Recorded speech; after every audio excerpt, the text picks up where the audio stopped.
Em nome do Pai, do Filho e do Espírito Santo. Amém. Ave Maria, cheia de graça, o Senhor é convosco. Bendita sois vós entre as mulheres, e bendito é o fruto do vosso ventre, Jesus. Santa Maria, Mãe de Deus, rogai por nós, pecadores, agora e na hora de nossa morte. Amém. São Felipe Neri, rogai por nós. Nossa Senhora de Fátima, rogai por nós. Em nome do Pai, do Filho e do Espírito Santo. Amém. Então, começaremos hoje a leitura da vida de Santa Teresa de Lisieux, ou Santa Teresinha do Menino Jesus da Sagrada Face, que era o nome religioso dela, escrito pelo Henri Guéon, um autor já conhecido nosso, né, extraordinário hagiógrafo. E hoje, ao longo dessa leitura, nós veremos uma santa a quem nós podemos copiar, né, os comportamentos. Algumas santas, os comportamentos não são copiáveis por nós mortais, miseráveis, mortais, mas dessa santinha nós podemos copiar praticamente tudo, menos a vida de Carmelita, né? Obviamente. Mas então é uma graça, né, a gente ter na igreja esse tipo de santidade, né? A santidade, vamos chamar de santidade normal, né? Sem fenômenos sobrenaturais, sem consolações extraordinárias, com uma vida como a nossa, né? O Henri Guéon vai chamar muita atenção sobre isso ao longo da sua biografia, e nós então poderemos anotar, né, vários exemplos da vida dela para a gente copiar, né? Ela mesma, eu acho que foi ela mesma que cunhou, né, a frase de que ela oferecia para nós a pequena via de santidade, não a grande via de santidade, mas a pequena via, né? O pequeno caminho, o caminho, digamos assim, dos miseráveis para atingir a santidade. Então esse exatamente para nós, né? Então, por isso que tem tanta audiência hoje, né? Vocês imaginam que hoje, inclusive quem chega mais cedo hoje, chegou, acho que a terceira ou quarta pessoa a chegar aqui no Hangout, porque os outros chegaram antes. Então, a Santa Teresinha está em alta, né, aqui na Associação Cultural São Felipe Neri. Então, por que Teresa? Começa o título do primeiro capítulo aqui do Henri Guéon. Por que Teresa? Se conhecesses o dom de Deus, em presença de fenômenos de natureza espiritual, não basta que sejamos suficientemente inteligentes para compreender, sensíveis para sentir ou justos para julgar. Não basta, né? Podemos viver toda a vida debruçados sobre as maravilhas da igreja, sobre os seus livros e as suas testemunhas, sem roçarmos sequer a superfície do seu mistério. Há uma maneira de olhar com olhos de cientista ou de diletante que traz consigo, nessa matéria, uma cegueira total.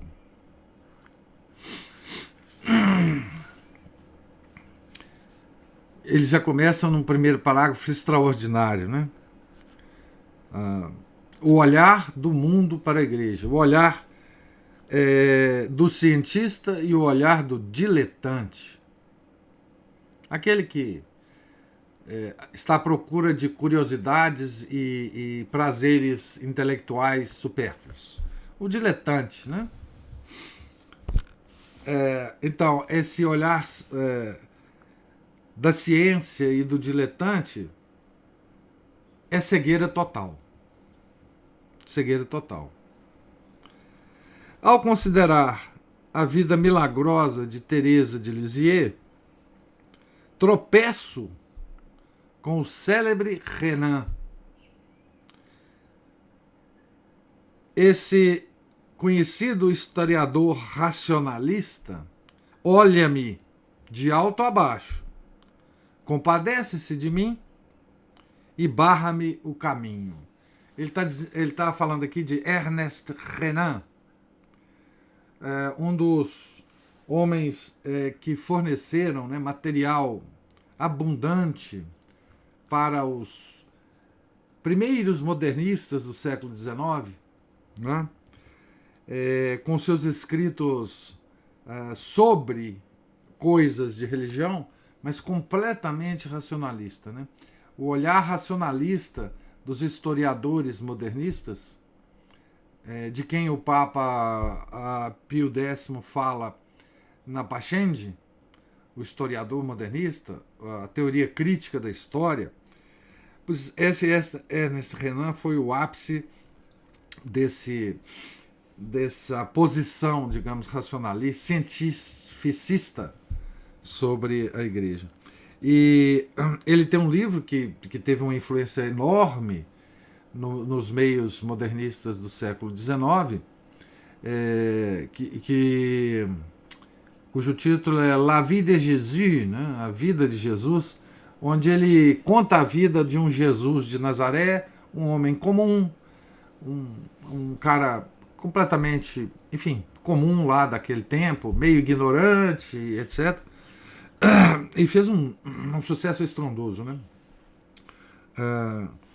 E vários depois autores vão criticá-lo, vários grandes autores, né? Chesterton tem textos maravilhosos de crítica ao Renan, mas é este Ernest Renan que está aqui olhando para o Henri Guéon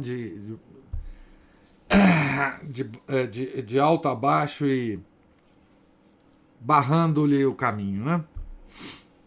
Com a plena consciência da superioridade que a sua erudição lhe assegura, com a sua formação clerical, ele era padre, a sua arte refinada e a sua apostasia, julga-se complacentemente infalível e não tem o menor receio de profetizar.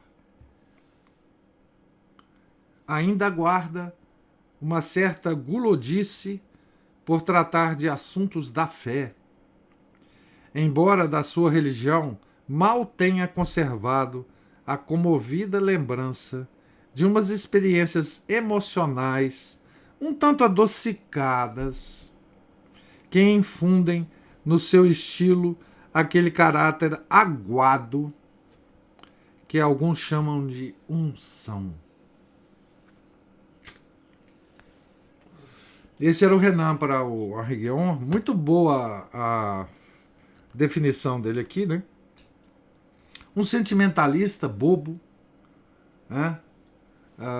Banana, e que dessa sua posição, ele se apostatou, morreu fora da igreja, etc., mas que dessa posição resolveu pontificar para o mundo o que era a religião católica, o que era Jesus, etc, etc.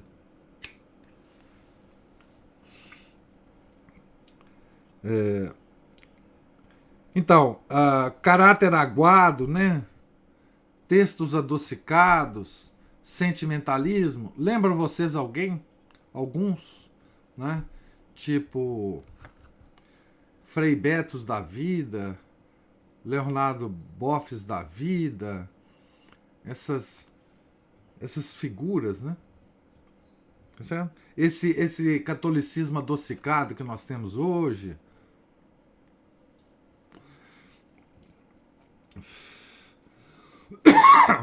essa piedade idiota que nós temos, né? Piedade de quem quer se mostrar humilde para os outros, que é uma das maiores demonstrações de orgulho. Então, isso aí já existia há muito tempo, né?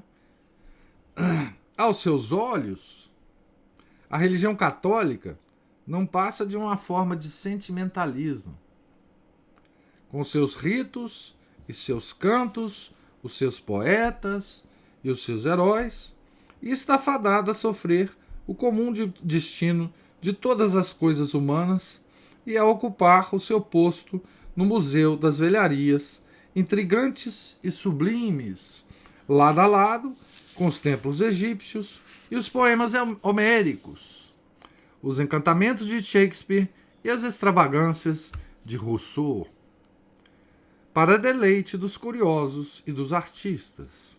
A igreja teve o seu tempo. Vocês imaginam que um idiota desse, tipo Ernest Renan, estava dizendo isso depois de 1900 anos da existência da igreja? Ele estava dizendo que ela já estava morrendo, tá certo? Que ele estava comparando, né? Aqui o Henri Guéon pega um pouco a personalidade do Renan e dizendo que o Renan comparava a igreja aos templos egípcios, aos poemas homéricos, aos encantamentos de Shakespeare, às extravagâncias de Rousseau. Então, o que dizer de uma pessoa que compara a existência da igreja temporal, né, à existência dos escritos de Rousseau? Né? O que dizer disso? Né? E lembre-se, ele estava dizendo, né, que a religião católica é só uma forma de sentimentalismo, uma forma entre outras, né? Tá certo? E é o que a igreja se tornou hoje em dia, né? Uma forma de sentimentalismo, a igreja moderna, tá certo? E como toda forma de sentimentalismo, ela está fadada mesmo ao desaparecimento, né? O seu melancólico anátema não poupa nem mesmo a santidade. Eis como a qualifica. Abre aspas para Ernest Renan. A santidade é um gênero de poesia ultrapassado como tantos outros. Fecha aspas. E acrescenta, imprudentemente: haverá ainda santos canonizados por Roma? Entre parênteses, subtende-se: afinal de contas, não é esse o ofício de Roma? Então, voltando à frase, haverá, de Renan, hein? Haverá ainda santos canonizados por Roma, mas nunca mais haverá santos canonizados pelo povo. Pelo povo. Fecha aspas. Na verdade, agora é o contrário, né? Os santos são... Bom, pouco depois da época em que escrevia isso, a pequena freira de Lisieux, que Renan poderia ter conhecido, suscitava a devoção unânime dos povos cristãos, antes mesmo da decisão sempre prudente do Papa. Mas Renan, já morto, escapou de engolir o desmentido. Na época de Renan, São João Maria Vianney já estava fazendo o trabalho dele, né? São João Bosco já estava fazendo o trabalho dele, São Catolengo já estava fazendo, enfim, já tinha, mesmo na França já tinha vários santos que estavam fazendo o trabalho de santidade, né? Mas esse padre apóstata escrevia essas sandices, né? E fazia um sucesso enorme, hein, gente? Renan tinha uma audiência incrível, né? Na época, né? Então, está dizendo aqui, né? que pouco depois da morte do Renan, então nascia a nossa pequena freira de Lisieux. Aos racionalistas que se aventuram pelo reino das almas, contentemo-nos em recordar-lhes a palavra de Cristo à samaritana, junto do poço de Sicar. Se conhecesses o dom de Deus. Pois a santidade é um gênero de poesia, entre aspas, citando o Renan, né? Que se renova sem cessar. O seu frescor arranca não da literatura, não dos caprichos do coração e dos sentidos, mas do próprio flanco do Deus vivo. Flanco no qual Nosso Senhor recebeu a perfuração da lança, né? E de lá saiu água e sangue, né? Então, segundo Henri Guéon, é de lá que sai o alimento da santidade, não é? Ele concorda, o Henri Guéon concorda com o Renan, de que a santidade é um gênero de poesia, né? Mas que ele vem de outro lugar, não da literatura, não dos caprichos do coração, não dos caprichos dos sentidos, mas do flanco de Deus vivo, do Deus vivo. Seria preciso remontar aos tempos heróicos da cristandade para reencontrar um santo que, como Teresa, tenha chamado tão espontânea e universalmente a atenção de toda a Igreja e que tenha sido tão rapidamente consagrado por ela.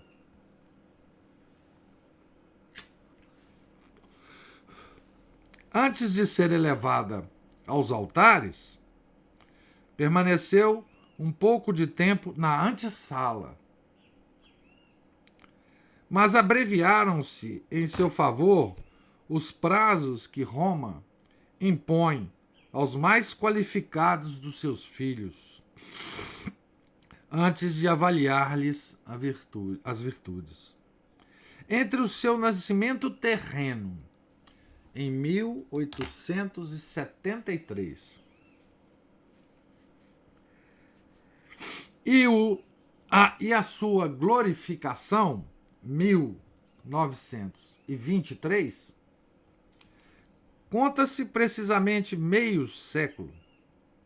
E no momento em que se proclamou oficialmente a sua santidade, o mundo inteiro já a aclamava e invocava havia 20 anos, com o coração repleto de alegria e as mãos transbordantes de milagres, numa obstinação incomparável.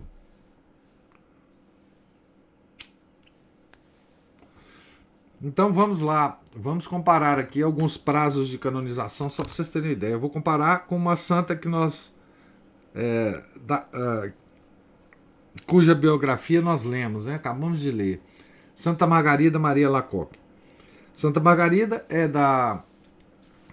digamos assim, da segunda metade do século XVII, né? Ela morreu no final do século XVII, se não me engano, agora, 1692.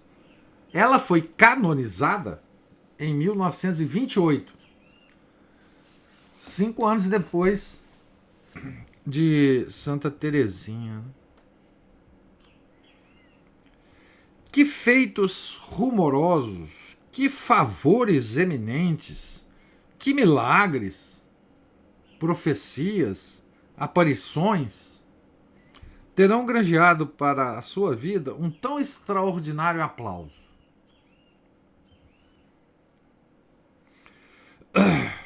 Foram o seu silêncio, a sua vida apagada, ou, para dizer melhor, a sua inexistência. Teresa viveu ausente, ignorada, conhecida apenas por alguns amigos e parentes. E o seu apostolado, até o último dia, permaneceu íntimo e secreto, encerrado entre as quatro paredes de um claustro. Milagres, profecias, aparições, nada disso. Nada. Êxtases, como a gente vê em muitas santas, né? Vimos em Santa Margarida, veremos na Santa Gema. A própria Santa Teresa de Ávila, mãe espiritual de Santa Teresinha, e por aí vai, né? Com ela, nada. Nada.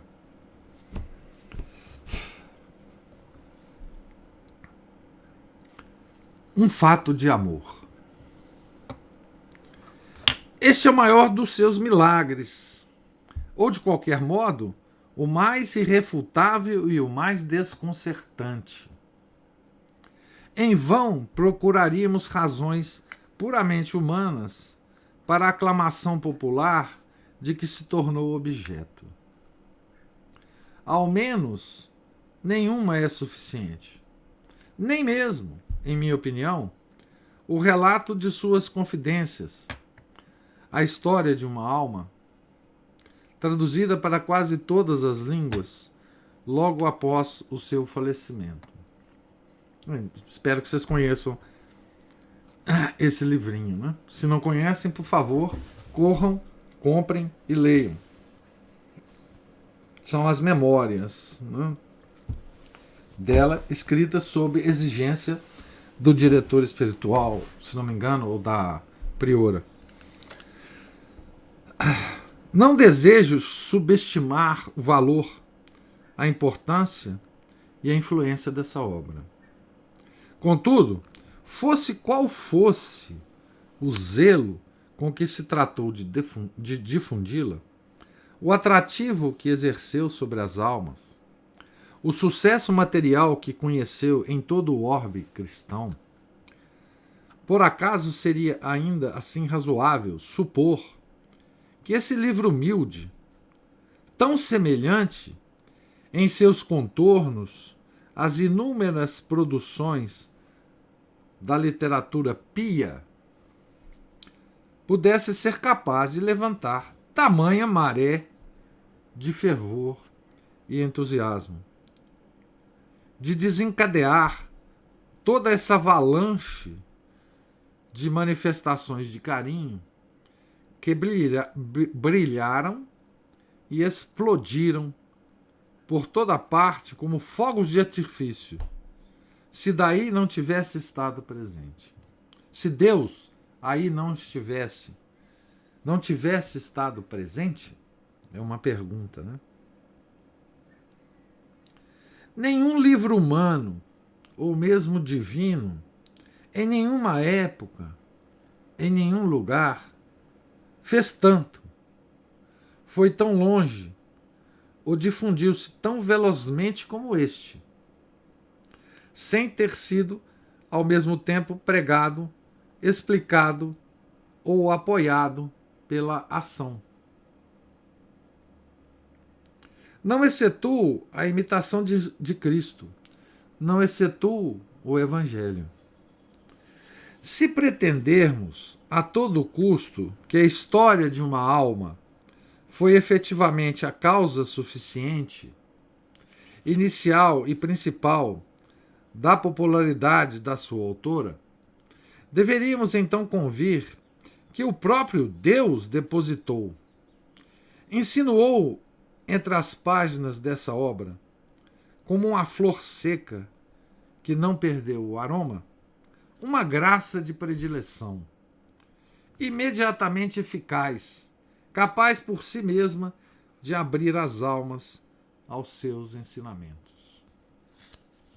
O que o Henri Guéon está dizendo aqui é que todos os grandes livros, né, de grande divulgação na história da igreja, eles tiveram de ser, digamos assim, explicados, pregados.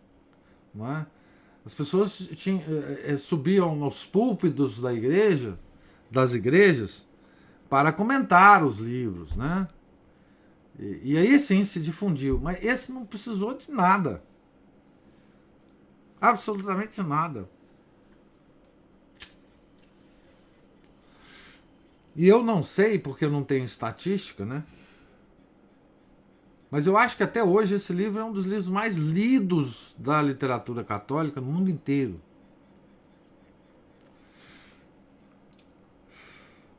Porque é um livro simplesmente extraordinário, né? Extraordinário. Não é pelo seu estilo, não é pela sua alta literatura, mas é um conjunto de coisas que a gente não entende exatamente o que a gente está lendo. Mas é um livro extraordinário, né? Um crítico literário não encontraria nada no livro que pudesse explicar, né, a sua difusão, a sua... Enfim. Então, repito, se vocês ainda não leram, por favor, saiam correndo, logo depois que a gente acabar aqui, né, para uma livraria e compre. Né? Eu, como já estou ficando velho, eu tenho uma edição dele aqui, pequenininha, que eu já não sei mais onde que está, e as letrinhas são muito pequenininhas. Eu vou comprar agora um cuja edição seja maior e tem umas letrinhas maiores, tá certo? Mas tem a edição de bolso dele. Mas se devemos contar com a graça, não será muito mais simples presumir que a ação de Deus se exerceu diretamente, sem intermediários, sobre a massa obscura das multidões que era preciso atrair, esclarecer e orientar? Talvez o Senhor tenha decidido, na sua soberana sabedoria, não apenas que lição alguma dentre as redigidas pela pluma de Teresa deixaria de atingir o seu fim, mas também e sobretudo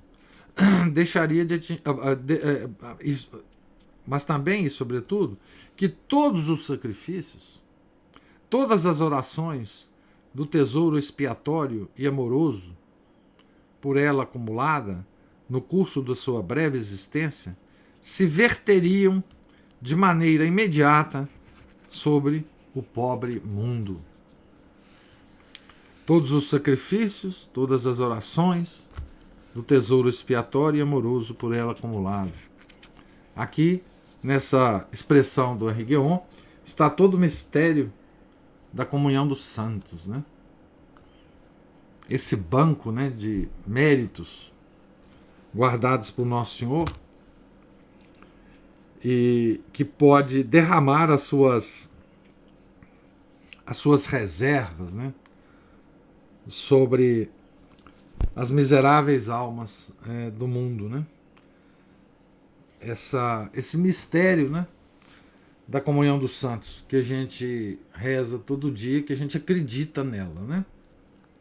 Comunhão dos santos. Né?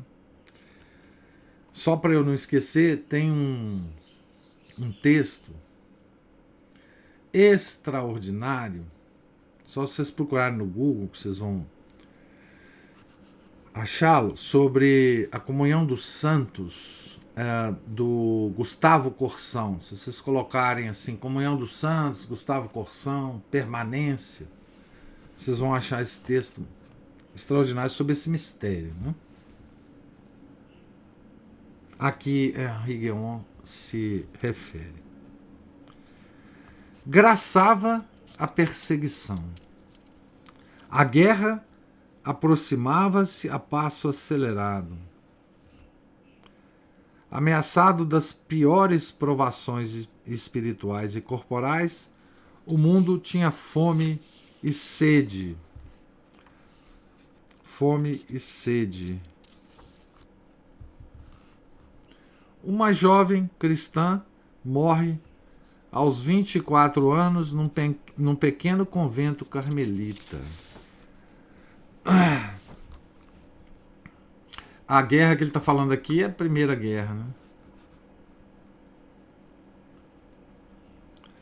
Porque ela nasceu na Guerra Franco-Prussiana, né? E aqui já era a Primeira Guerra. O mundo tinha fome e sede.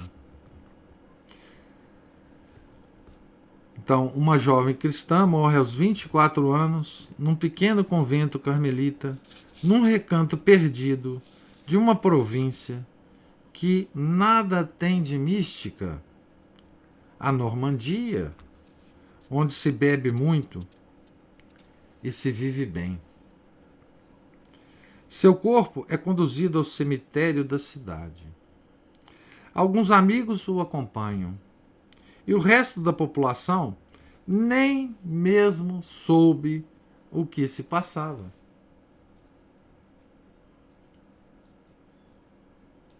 Então foi assim que morreu Santa Teresinha, né? Mal se fechou o túmulo, porém, começava a desprender-se dele o odor das suas virtudes. Uns dias depois, já o seu nome estará em todos os lábios, na sua província e em todas as demais, na França e em toda a Europa, no Velho e no Novo Mundo, nos lábios dos cristãos e nos lábios dos ímpios, nos lábios dos que ainda sabem articular o nome de Cristo e nos daqueles que os esqueceram. Teresa, irmã Teresa. Por que ela? Por quê? Se há tantos outros servidores dos pobres, missionários, apóstolos, mártires, homens e mulheres de Deus, que morreram de tanto sofrer e cujas virtudes se manifestaram em atos concretos e públicos. Teresa, irmã Teresa. Só se fala de Teresa. Mas que fez ela por nós na sua vida? Que fez de visível? Que fez de sensível? Nada. Pelo menos, nada que se conheça.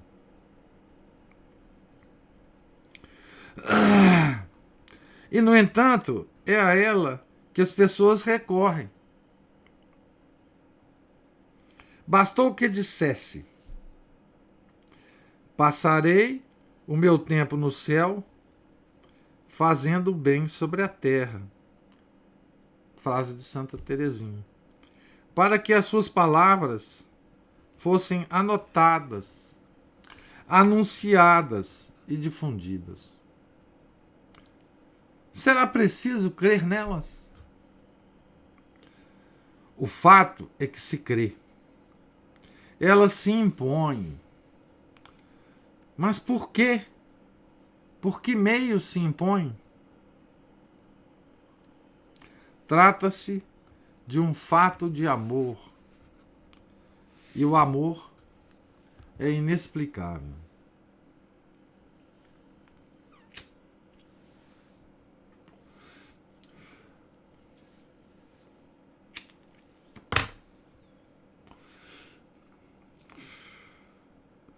Eu não canso de admirar o Henri Guéon, né? Vocês vão me desculpar, Mas quer dizer, um texto desse aqui é extraordinário, né? Sobre como início de uma vida de uma santa, né? É realmente de uma profundidade, de uma beleza, de uma sensibilidade, né? Que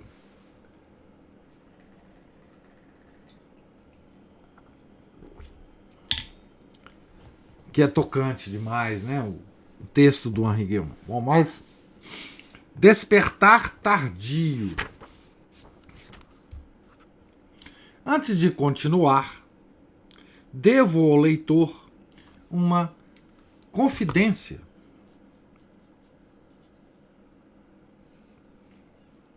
Uma confidência. Cheguei tarde, muito tarde, a apreciar a segunda Teresa.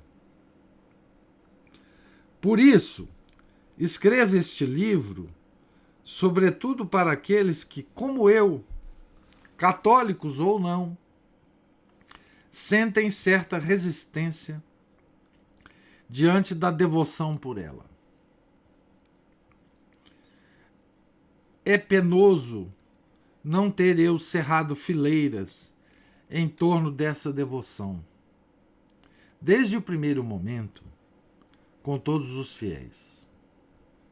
Mas a aquiescência tardia dá tempo para a reflexão e talvez permita ao espírito um exame menos superficial do objeto que se propõe.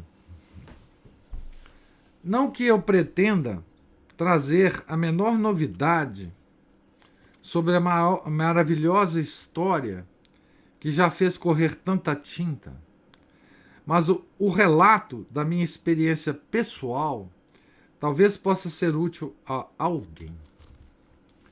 Conheci Teresa de Lisieux pelas estátuas que dela se fizeram. A visão de um gesso sem brilho e grosseiramente esmaltado parecia incapaz, convenhamos, de despertar a atenção de um recém-convertido, ainda impregnado, mesmo com a relação à fé, de um estúpido preconceito estético. O Henri Guillemot, só para vocês terem uma referência, né? Ele se converteu durante a Primeira Guerra Mundial, nos campos de batalha, em 1915. Tá certo? Ele foi médico no campo de batalha.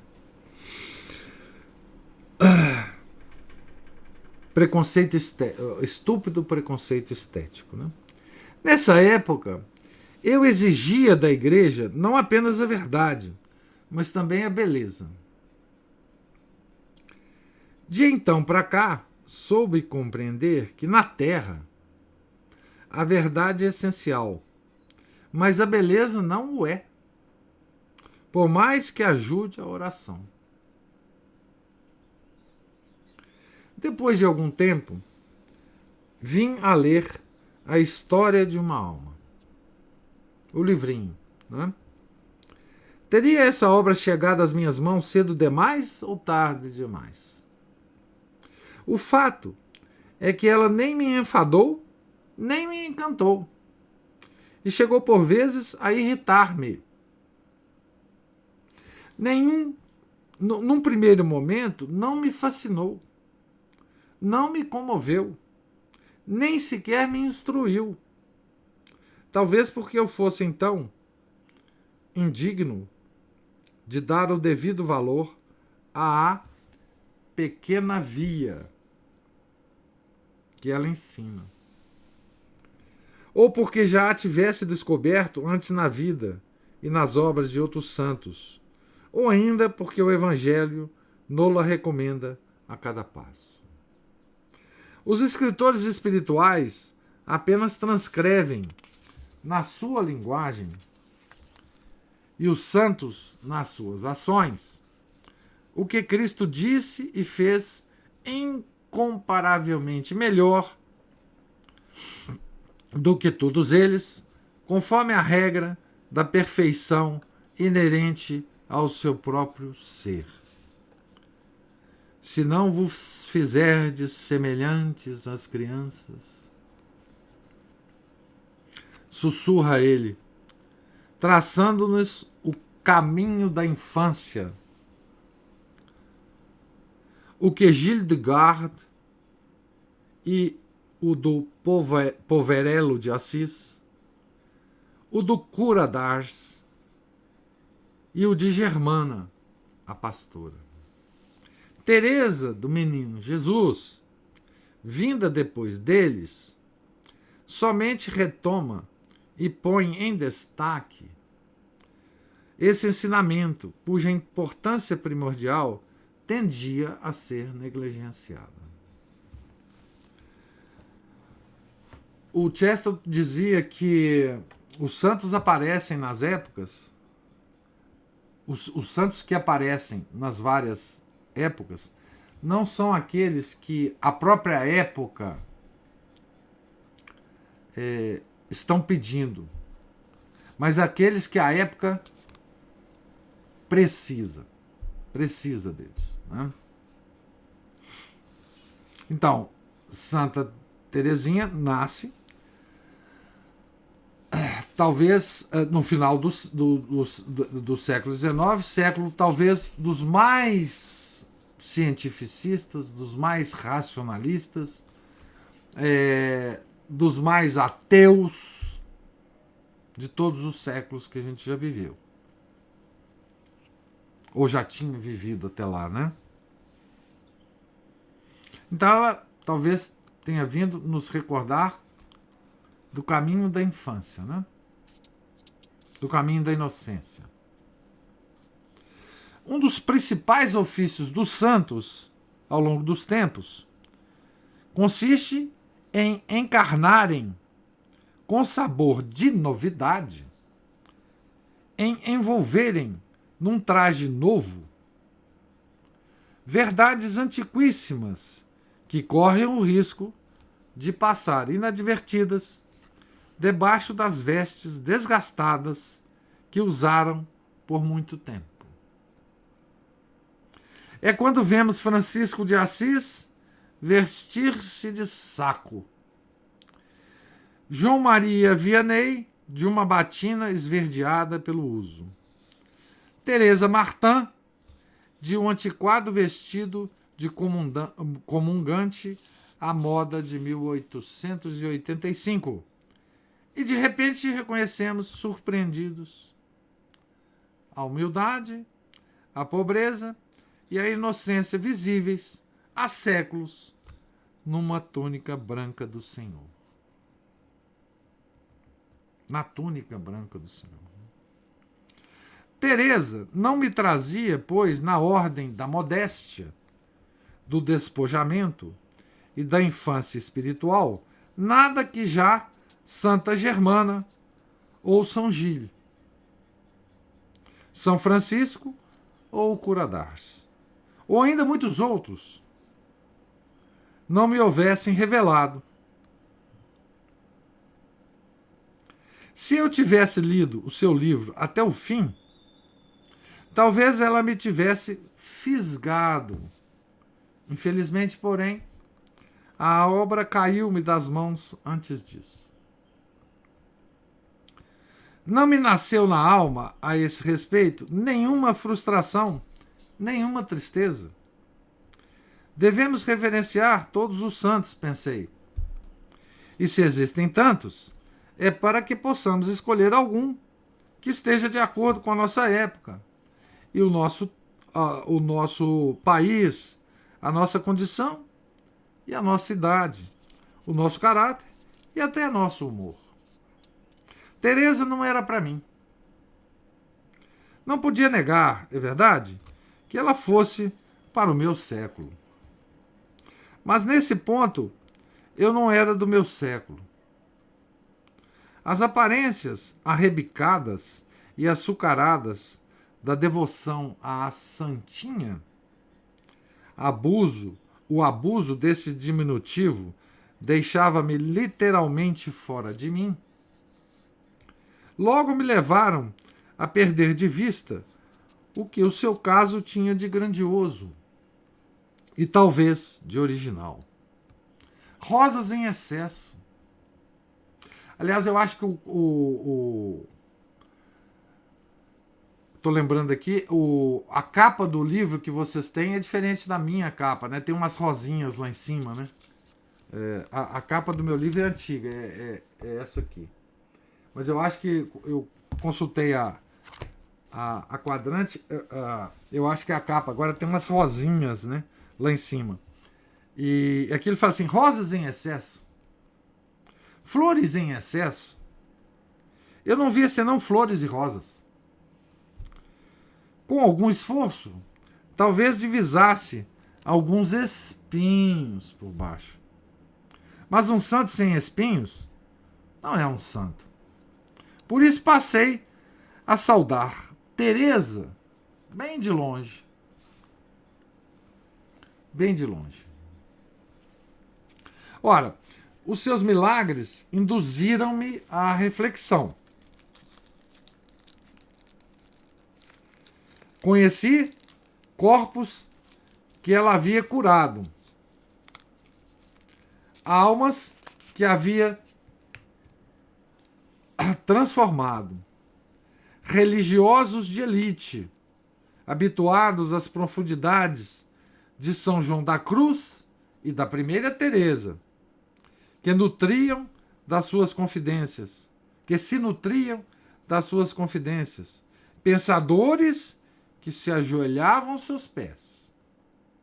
Vi também que ela era o recurso de que se valiam amigos muito estimados, que só conseguiam enxergar Cristo por intermédio dela, ou que por causa dela viviam melhor a fé.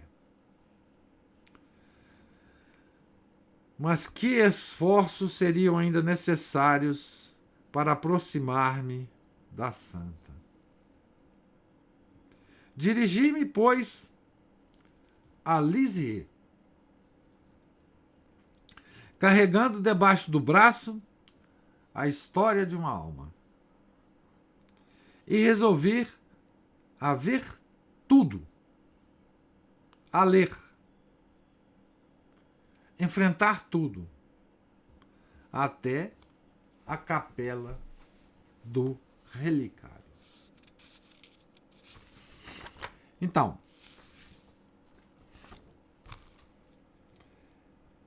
nessa introdução do Henri Guéon, a gente pode encontrar aqui, entre outras coisas, né, nessa última parte, não é, como age a cabeça de um grande intelectual quando encontra uma santa como Santa Teresinha. Né?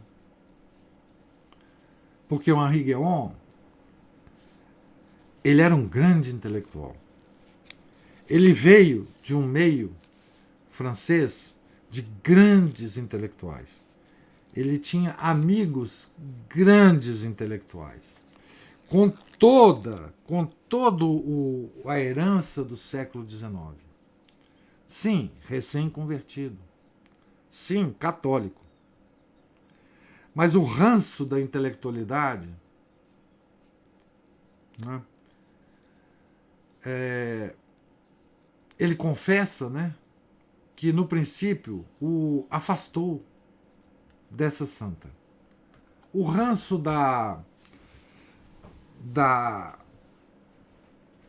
dos preconceitos estéticos, né? O ranço da procura da estética em todos os níveis, né? E no caso de Santa Teresinha não tem. Né? Como eu disse, esse livro, História de uma Alma, não tem nenhum apelo estético e literário, assim, puro. O que não acontece com Santa Teresa de Ávila. Né? Santa Teresa de Ávila, ela é estudada na academia de hoje, pelos ateus acadêmicos de hoje, pelo seu valor literário, né, as obras dela. As poesias de Santa Teresa, né? Santo Agostinho também, né? Pela sensacional, extraordinária capacidade de escrita de Santo Agostinho. E por aí vai, né? Eu digo, com Santa Teresa, Santa Teresinha de Menino Jesus, Sagrada Face, não há nenhum estímulo estético para se aproximar dela. E é isso que Henri Guéon confessa, né? Ele se confessa o que ele é, né? Um grande literato, um intelectual, que provavelmente, né, teve a sua conversão à igreja por esse lado, né? E que se depara com uma santa que não tem nada disso, absolutamente nada. Até tem, e eu reconheço que também isso me afetou no início, certos elementos de adocicados que a devoção dela incorporou, né? Esse negócio de muita rosa, muita coisa, isso também a mim não me atrai, né? Essa aparente piedade boboca que cerca, de certa forma, a devoção de Santa Teresinha. É preciso passar por essa camada, por essa camada, digamos, de piedade popular, que não atraiu Henri Guéon, ao contrário, talvez tenha até retardado a sua aproximação, e que também não me atrai pessoalmente. É preciso, para acessar a verdadeira espiritualidade da vida e da obra, a obrazinha de Santa Teresinha, é preciso então, enfim,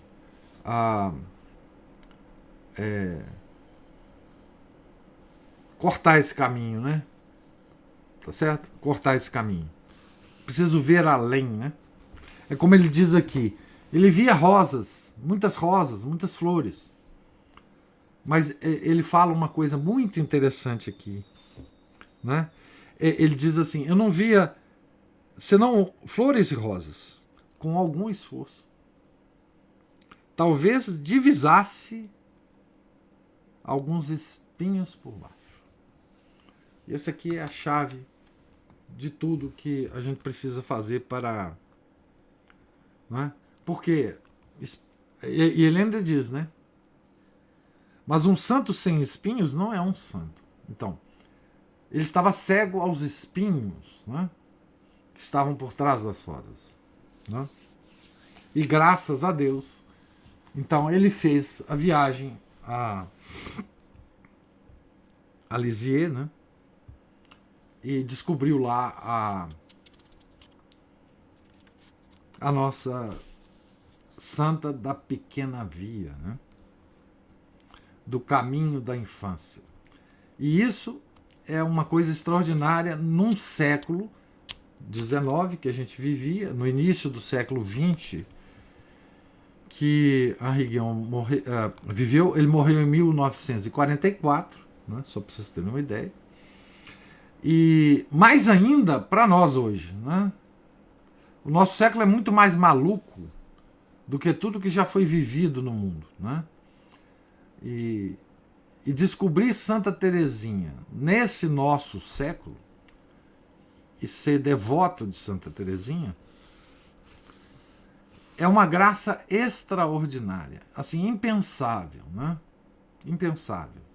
Porque Santa Teresinha é tudo o contrário do que nosso século é, né? Tudo. Todos os aspectos, né? Ela desafia todos esses aspectos. Tá certo? Então, terminamos então a leitura. Agora, como nós temos edição diferente, que eu descobri, eu não sei se a paginação da edição é diferente, não é? Eu devo dizer para vocês que na minha edição, na edição antiga, nessa aqui, eu estou na página 11. Vocês, por favor, marquem aí na edição de vocês.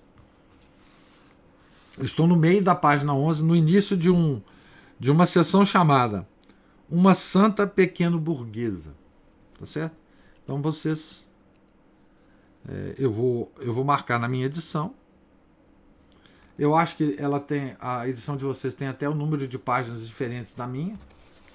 A minha edição aqui tem 163 páginas, tá certo? Pelo que eu vi lá na editora, a edição de vocês tem um número maior de páginas, mas enfim. Nós vamos nos entendendo por aqui. Eu espero que o texto não seja diferente. Eu acho que não deve ser, não. Né? Eu então pergunto a vocês se vocês têm alguma observação a fazer sobre a leitura de hoje, que não falou nada sobre Santa Teresinha ainda, né? Na verdade, é só uma introdução ou alguma pergunta. Então, não tendo, Deus lhes pague a presença, a paciência, a generosidade para comigo. Tenham todos um santo dia. Em nome do Pai, do Filho e do Espírito Santo. Amém. Ave Maria, cheia de graça, o Senhor é convosco. Bendita sois vós entre as mulheres, e bendito é o fruto do vosso ventre, Jesus. Santa Maria, Mãe de Deus, rogai por nós, pecadores, agora e na hora de nossa morte. Amém. Santa Teresinha do Menino de Jesus e da Sagrada Face, rogai por nós. São Felipe Neri, rogai por nós. Nossa Senhora de Fátima, rogai por nós. Em nome do Pai, do Filho e do Espírito Santo. Amém.